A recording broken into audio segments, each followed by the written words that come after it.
আবহাওয়ার কারণে খাদ্য নিরাপত্তাহীনতায় আছে আফ্রিকার কয়েকটি দেশের লাখো মানুষ।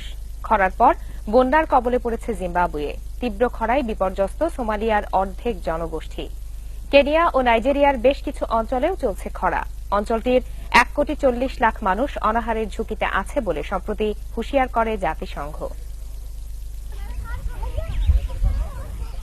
এল নিনোর প্রভাবে গত 2 বছর বন্যা, খরা সহ নানা প্রাকৃতিক দুর্যোগ দেখা যায় বিশ্বের অনেক দেশে।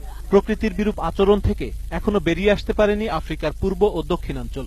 একদিকে সোমালিয়ায় যখন তীব্র খরা, তখন বন্যার কবলে পড়েছে জিম্বাবুয়ে। গত বছরের দীর্ঘ খরার ধকল এখনো কাটিয়ে উঠতে পারেনি অনেক জিম্বাবুয়ান। খাদ্য সহায়তা দরকার 40 লাখ মানুষের। সেখানে ডিসেম্বর থেকে চলমান বন্যায় মৃত্যু হয়েছে প্রায় 250 মানুষের। পরিস্থিতি মোকাবিলায় $10 কোটি আন্তর্জাতিক সাহায্যের আবেদন করেছে দেশটি। বন্যা আমাদের বাড়িঘর ভাসিয়ে নিয়ে গেছে। সবকিছু হারিয়ে শিশু সন্তানদের নিয়ে এখন আমরা কোথায় যাব জানি না। কয়েক দশকের মধ্যে ভয়াবহ খরার কবলে পড়েছে সোমালিয়া। ব্যাপক ফসলহানিতে খাদ্য নিরাপত্তাহীনতায় আছে দেশটির প্রায় 30 লাখ মানুষ। বিপদ আরো বেড়েছে বিশুদ্ধ পানির অভাবে রোগব্যাধি ছড়িয়ে পড়ায়। বিশেষ করে মহামারী আকারে দেখা দিয়েছে কলেরা ও ডায়রিয়া। এসব রোগে আক্রান্ত হয়ে মৃতের সংখ্যা এরই মধ্যে 100 ছাড়িয়েছে। আমি আগেই বলেছি, খরার কারণে 110 জনের মৃত্যু হয়েছে। সবচেয়ে ভয়াবহ অবস্থা বে ও বাকুল অঞ্চলে। তীব্র খরা চলছে আরো অনেক এলাকায়।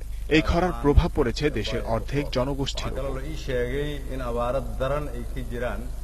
গত 6 মাস বৃষ্টির দেখা নেই কেনিয়ার দক্ষিণাঞ্চলে। জলাধার শুকিয়ে যাওয়ায় বিপাকে পড়েছে প্রাণীকুল। পরিস্থিতি বিবেচনায় সাভোয়েস ন্যাশনাল পার্কে পানি সরবরাহ করছে কর্তৃপক্ষ। 2009 সালের খরায় পার্কটির প্রায় 40% প্রাণীর মৃত্যু হয়। জাতিসংঘ বলছে, জলবায়ু পরিবর্তনের প্রভাবে অন্যতম ঝুঁকিপূর্ণ অবস্থানে আছে আফ্রিকা।